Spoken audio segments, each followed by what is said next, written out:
topic fiican oo wadiin arintaana waa inaan kala dhigdhignaa oo waxaan meesha ka soo bilowdeen meesha ay soo mareen hadda meesha taagan tahay waxa la isku haysto waxa soo dhan horta waa inaan isla fahamnaa kabacdi markaa xogta ogaatiin qof kasta asaga his own judgment ga sameeyo marka hadda kor waxa dhacday shirkadda Hormuud 13 xarumood oo leedahay la qarxiyay ay marka Hormuud waxay cabasho u soo jeedisay nabad sugidda dawladda u soo jeedisay waa arinta waa in la baaraa oo maaragtay cida ka dambaysa waa in xogteeda la keenaa oo arinta waxa laga qabto eedan nisa arintii bay ka hawlgashay baaritaanay sameysay baaritaanadii ay waday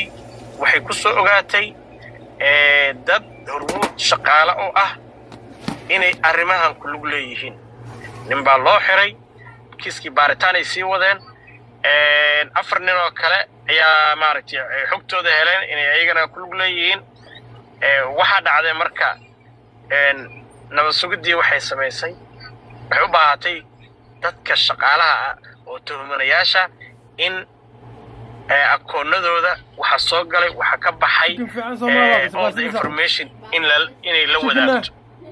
Hormuud waa diiday waxay tiri annaga xogteena shakhsiyaadka ama shaqaalaha ama dadka customerkeena xogahooda ma bixino halkaas markay sheekadii marayso ayagana diideen nabad sugidii waxay sameysay laba xarumood ayay xirtay mid ku taaleysay Biyaano iyo mid xaafad kale ku taalay halkaas markay taagantahay hadana waxa dhacday Hormuud yani dacwad ayay sameysay oo nabad sugidii ka dacwoonayso warqaday soo saartay way leedahay annaga xogaheena shakhsiga shuruucdana noo degsan ma bixinayno nabad sugidiina ayadana warqad kale soo saartay way leedahay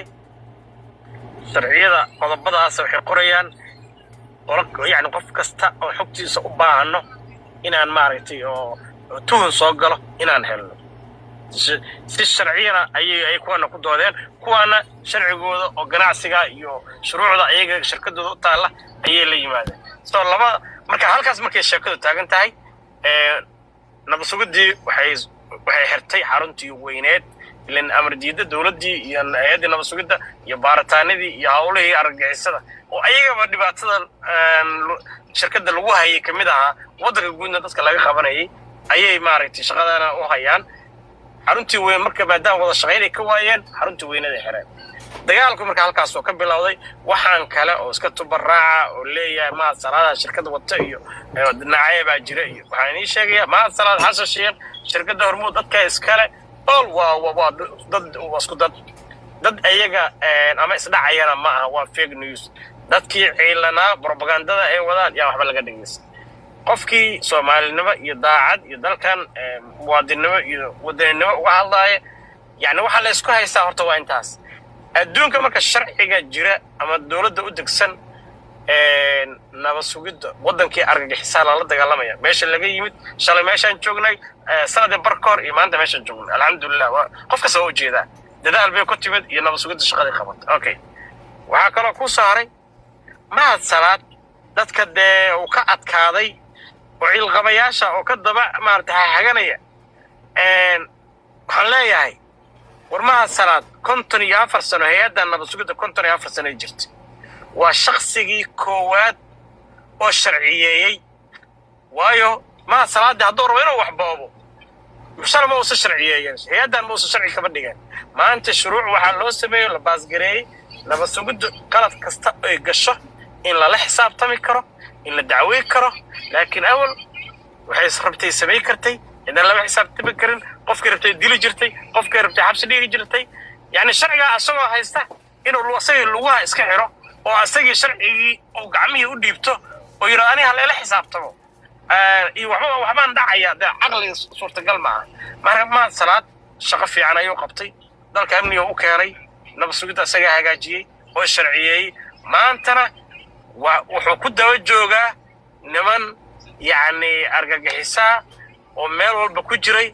shirkadahana way ka buuxaan madaxtooyaday ka buuxaan xildhibaanadii ka buuxaan meel walba ay galeen nimankan 5 sano waa meel walba ay noo galeen saraakiishii dalka ugu sarreysay ku xigeenadii wiilkii waad xasuustaan oo allah u naxariista yarkii xawaado darab madaxda ka ah ku xigeenadiisii gorgor inta meel walba ayay ku jireen oo yani siraha ciidamada bixinayeen fiiri wixii oo dhan sidii loo baarayay nisa telefoonada u dhageysanaysay wixii dhan way yeeshay marka haddana qurbaha jooga kulley fahmaya telefoonadeenna dhan waa recording wax allaalay waxa maaragtay xoog kasoo loo baahdo yani ciddii karta ma lahan heedaha maaragtay nabad sugidda waa qasab in shirkadaha telefoonada bangiga akoonkaaga transactionkaaga everything xoog oo dowladdu u baahato waa qasab cid la baryaayana ma laha kana maaragtay shirkada iyo soo qabata iyo axmed soo kufay dad badan ku sugayna inaad rikaadi shirkadan mudigal shirkadan anigu waxaan ka mid ahay dadkii weligood difaaci jiray way kastaana wanaagoodana ku difaaci jiray shalay baraha bulshada kuwii ku lahaa michael dabia shirkadan iskale hormuud bangi salaama kida fula waa shirkad qabiil ayaa maanta intay afkii noo bedesheen oo wejiyadii noo bedesheen waxayna leeyihiin shirkadan waa shirkad wanaagsan munaafiqiintaas meeshaas ku aragtaan kab afka ka gelsha allah rasuulna ma yaqaanaan waxay ku leeyihiin maanta qabiilaa lagu dhacaya qabiil kala dhacaya ninana adeerkooda oo dowladnimadii iyo amnigooda ka shaqaynaya ayay waxay leeyihiin asagii baa dhacaya marka waxaasi waxba kama jiraan waa qolyihii caloosha timaha ku lahaa oo ciilanaa oo laga adkaaday weji bay bedelanayaan axmed aan ku soco qolkan nidaam buu leeyahay dad lagu macaayo nidaamka ima sheegaysid aniga nidaamka ima sheegaysid anigu qabiilna kuma xadgudbin laakiin doodaada ku soco bilis aniga waa sharciyada waa kaaga aqoon badan marka ii fariiso qofka munaafaqada oo shalay ku doodayay michael dabia hantida 80% iskale oo salaama bank iskale oo muxuu ahaa real estate-ka hormuud ay leedahay ayagaa iskale oo waddanka ayagaa gatay shalay ku andacoonayay ayaa maanta rabaan inay naga dhaadhacsiyaan ma salaad baa dhacaya shirkadaani waa maxaa la yidhahdaa waxbay soo qabatay 100%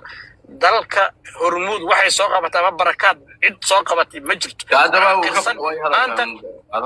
maantana argagixisada ku dhex jirta in ayagana laga difaaco dalkana laga difaaco dadkana laga difaaco waa waajib inaan ardamudiga galdaa waa gabagabadii maryahay waa waajib diiniya waa waajib diiniya waa waajib dastuuriya waana laga qabanayaa sharciyan lagu kala baxaya insha Allah shakadana waa dhamaanaysa xildhibaano waad ogtihiin dhinac ka rarana meel walba jooga marka waa maasantihiin intaas aan ku soo gabagab